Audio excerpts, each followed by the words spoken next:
In the last few decades, the global community has been inundated by health security threats that had far-reaching consequences on mankind.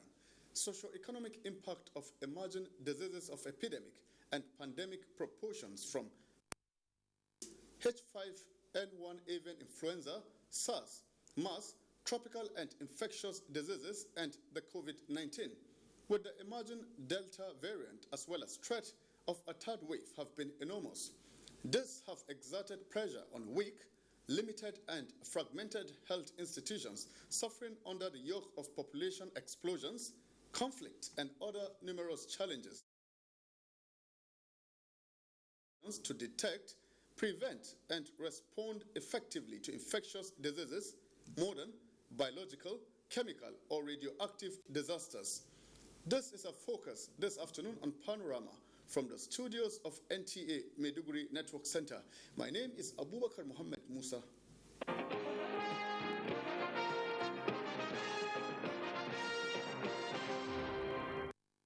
Now, with 30 completed water supply projects of over 1.7 million liters per day capacity, development of infrastructure in the water sector in Nigeria from 2016 till date has been described as a great revolution. Minister of Water Resources Suleiman Adamu says there are several other projects that are ongoing and the federal government is partnering states and other stakeholders to meet the water needs of the nation. State House correspondent Jide Onifadi reports. The policy of the Buhari administration since inception is focused on completion of uncompleted projects, some of which had been abandoned for decades. Going by the saying that water is life, the administration, through its Ministry of Water Resources, has touched almost all areas with a view to providing sustainable access to safe and sufficient water for social and economic development needs, as well as adequate sanitation by 2030. So on the dams, there are over 200 dams in this country with a capacity of 11.2 billion cubic meters for irrigation, 900 million cubic meters for water supply, and 18 billion cubic meters for hydropower. Out of the 37 projects that we inherited, we have completed 12. And 20 more are prioritized for completion by 2023. Minister Suleiman Adamu says much have been done in the development of infrastructure, and though the supply of potable water rests solely on states, the federal government is intervening through collaboration and partnership with states, the private sector, and non-governmental organizations towards ensuring Nigerians have access to potable water. Where what we've been doing since 2015, we're being guided by three pillars. The National Water Resources Master Plan that has been existing since 1995, but was never really implemented to the letter. And the Water Sector Roadmap that we developed in 2015, which was approved by Mr. President in June 2016. And of course, the United Nations Sustainable Development Goals. We inherited about 116, 38 irrigation and drainage projects, for 37 dam projects and 41 water supply projects. So after we did a technical audit in 2016, we prioritized them into high, medium and low. And that has been what has been driving us. The weekly executive briefing of press is initiated by the presidential media team. In the State House, Jide Onifade, NTA News.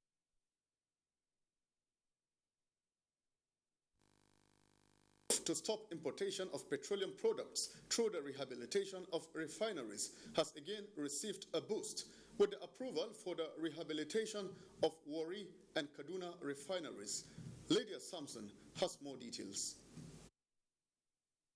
With work already ongoing at the Port Harcourt refinery, the largest refining company in the country, also confirmed by the Minister of State Petroleum Resources, Chimipre Silva, that the first 15% of the contract sum has been paid to the contractor and the contractor fully mobilized to site.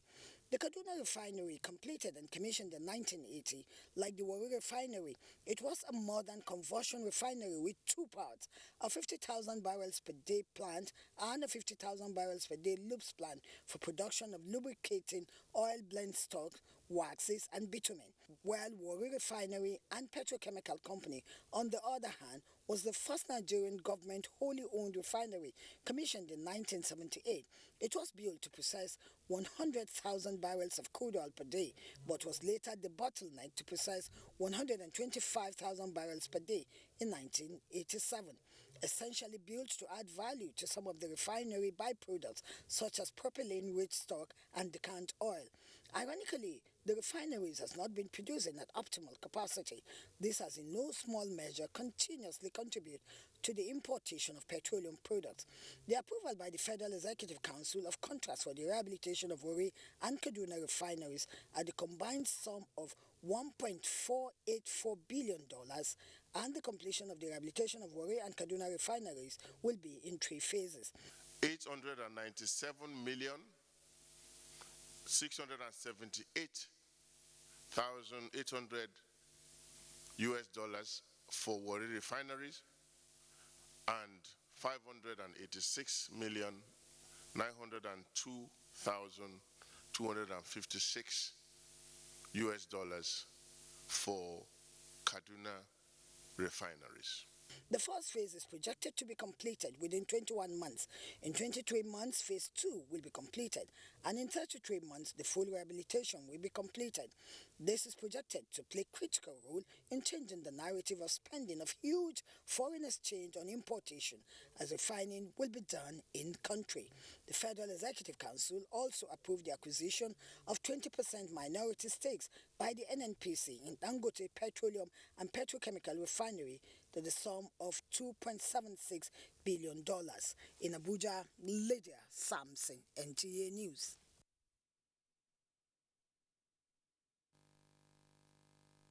Professor Yemi Osinbajo says implementation of viable as well as durable mechanisms are essential ingredients in tackling present-day challenges, especially insecurity and the ravaging coronavirus pandemic. The Vice President stated this via Zoom while addressing the closing ceremony of 20th edition meeting of Joint Planning Board and National Council on Development Planning held in Maiduguri, the Borno State capital. Here are more details of the story. With the theme, Managing the Nigerian Economy for Sustainable Development in a Challenging Environment, the 20th edition of Joint Planning Board and National Council on Development Planning meeting, being held annually, is a brainchild of the Federal Ministry of Finance, Budget and National Planning. Vice President Professor Yemi Osinbajo, in a remark via Zoom, said Nigeria's peculiar challenges are not insurmountable, taking into account the series of multi-stakeholder approach involved, and called for quick implementation of more robust policies as well as sustenance of practical strategies in charting the way forward. Governor Babagana Umara Zulum, while describing the event as a veritable platform that will pave way for accelerated progress, especially in the ongoing recovery program of Borno State government, however, pinpointed some exigencies that for maximum benefit. I see no reason why the federal government and state government are engaging in many projects, many more projects, while the ongoing projects are not completed. Commenting on the program online, Minister of Finance Zainab Shamsuna Ahmed harped on the need to ensure enhanced management of economic stabilization processes and maximum utilization of programs geared towards putting Nigeria on the path of greatness. Other stakeholders described the 3-day event as informative that will take Borno and the country as a whole to a higher pedestal. The event also featured an in-depth presentation on major achievements recorded by the Zulum-led administration so far. Nursing mothers in Nigeria have been encouraged to take it with utmost importance, the exclusive breastfeeding, in order to provide the babies with essential nutrients they require for growth and development. This was the central message of the public awareness walk in commemoration of World Breastfeeding Week, put together by Aisha Buhari Foundation under the Future Assured program in collaboration with other development partners in Abuja. State House correspondent Aliu Kabir now reports. This awareness work is part of the week-long activities organized by the Aisha Buhari Foundation and other development partners, including Federal Ministry of Health and Green Heroes Foundation, aimed to promote and support breastfeeding in Nigeria. A well-breastfed child would have less instances of health challenges. We are encouraging mothers to breastfeed their baby exclusively for the first 6 months of life, without water, without any other thing. But after 6 months, the mother is also advised to add complementary food, because at 6 months, the breast milk is no longer enough. Heroes were in the barracks to create awareness of breastfeeding for all mothers, to know the importance of breastfeeding, because it's very important for every mother to breastfeed her child. Breastfeeding is more nutritious than giving in a milk.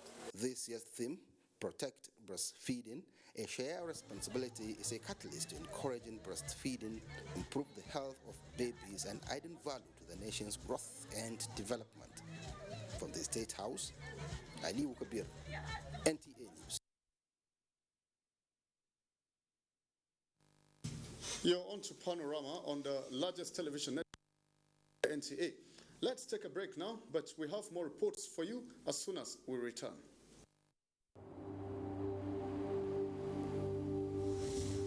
For now, the best and most efficient way to avoid getting infected is through regular hygienic and sanitary practices, as well as social distancing. As individuals, we remain the greatest weapon to fight this pandemic. By washing our hands regularly with clean water and soap, disinfecting frequently used surfaces and areas, coughing into a tissue or elbow, and strictly adhering to infection prevention control measures in health facilities, we can contain this virus.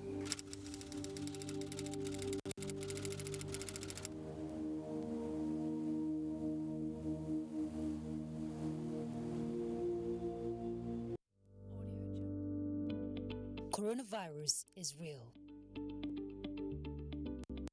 Steps to avoid this pandemic. Wash your hands regularly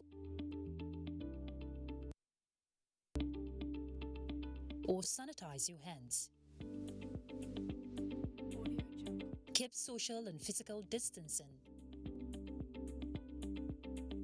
Avoid crowded places. Stay at home unless absolutely necessary.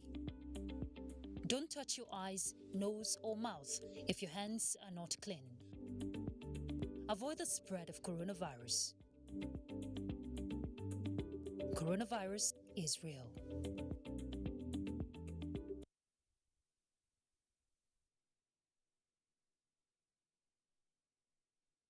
We're glad to know that you're part of Panorama this afternoon. Let's talk security now. The Chief of Army Staff, Lieutenant General Farouk Yahya, has stressed the importance of cooperation and synergy among security agencies in the fight against all forms of insecurity in the country. Lieutenant General Farouk Yahya made the assertion while on operational tour of Nigerian Army formations and units in Katsina State.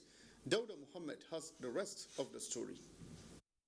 The visit of army formations and units in Katsina State, which fall under the command of 8th Division of the Nigerian Army, is part of operational tour of the Chief of Army Staff, Lieutenant General Farouk Yahya, to assess operational readiness of the various formations as well as have first-hand interaction with the troops on ground.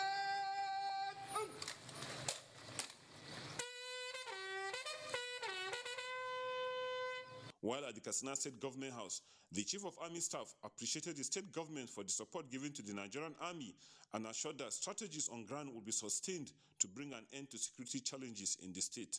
Cooperation and synergy with other security agencies and other services that we are doing, and all other stakeholders, including the People Authority, where we integrate their knowledge and experience on the ground, which are key to our activities. Katsina State Governor Aminu Bello Masari observed that though rate of security challenges have dropped in recent times, more still needs to be done to reduce the menace. We want the military to go back to barracks. We wanted the police to assume their responsibility of law enforcement. The Chief of Army Staff and his entourage were also at the palace of the Emir of Katsina, Abdulmumin Kabir Usman. The Emir called on the Army Chief to evolve new strategies in the fight against all forms of security challenges in the state. In Katsina, Dauda Mohammed, NTA News. 56 terrorists and their families have surrendered to troops of Operation Hadinkai in the northeast. A statement by the Director, Army Public Relations, Brigadier General Onyema Nwachuku, says the terrorists surrendered their arms along with their families, comprising 18 female adults and 19 children from Chingori and other villages in Sambisa Forest in Borno State. Brigadier General Onyema Nwachuku noted that over 100 Boko Haram terrorists, ISWAP terrorists, and their families had earlier laid down their arms due to the intensity of joint military operations in the zone. Moving on now, the dwindling economic situation, in addition to the lingering security challenge in Borno, have continued to adversely affect prices of essential commodities in the market, a development that is making life unbearable for residents of Maiduguri, the state capital. Most worrying is the daily hike in prices of all kinds of commodities and goods arriving in the state. Yagum Subukar has more details. The sudden daily rise in prices of essential food items has continued to generate more concerns by residents as a result of untold hardship being faced. What is the reason behind this concern, and why is the peculiar situation worse in Borno? I have with me the President, Borno State Chamber of Commerce, Industries, Mines and Agriculture, Ahmed Ashemi, who will provide answers to that. For the last 12 years, farmers have not been able to access their farmlands. Therefore, production of food has come to a very minimum. In fact, food items have to be imported into Maiduguri, brought in to Maiduguri from other areas. And now this also takes us to another problem. On the road, for example, if you are bringing in potatoes from Mangu or Barakiladi to Maiduguri, between Jos and Maiduguri there are so many checkpoints. These checkpoints are also things that increase the price of goods that come into Maiduguri. So you see, it's a multifaceted problem. And we are doing our best to see that we make the best of this bad situation. But in certain circumstances, you find that there are unscrupulous traders and middlemen who also cash in on this. And those ones are the ones that we appeal to please soften for the population, particularly those who are affected by this insurgency. And we will call on the state government to put an effort to see that those people who are criminally increasing food items without any reason, or items of goods without any cause, to be sanctioned by government. Government has the powers to do that. It is hoped that the situation gets back to normal for socio-economic activities to bounce back in earnest to ease the hardship faced by residents. It's back to you in the studios. Thank you, Yagumsu.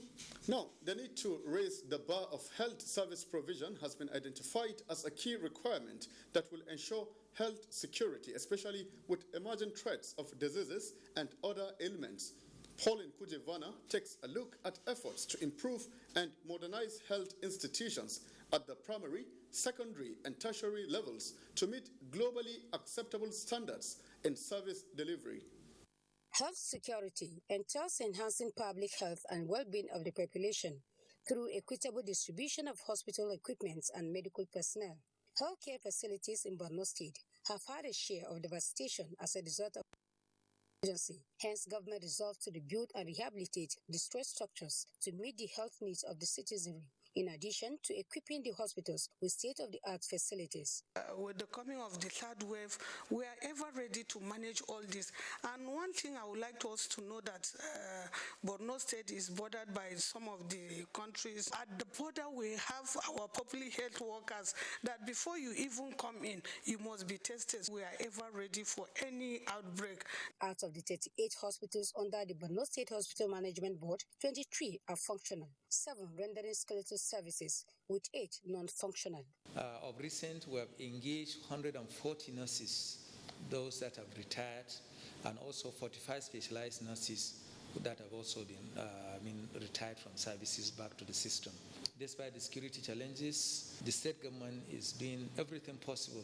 On the other hand, the primary health care with 769 facilities has only 450 accessible, while 219 are inaccessible. But with improved security, some can be reopened for services. In the primary care centers, there are trained personnel to really give services. The 450 accessible facilities, we have equipment there, we have drugs, we have our staff there. So who are responding to the cases of malaria, respiratory infection, diarrheal diseases. So all these cases, we attend to them.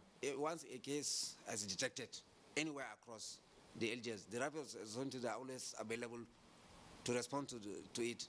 The University of Maiduguri Teaching Hospital, the Apex Health Institution, is receiving the attention of the federal government, especially with increasing global vulnerability to infectious diseases. With the state-of-the-art facilities and personnel provided by federal and Borno state governments with support of partners, it is hoped that the health security can be guaranteed amidst the third wave of COVID-19 pandemic and other contemporary health challenges. In Maiduguri, Pauline Kujavana, NTA News.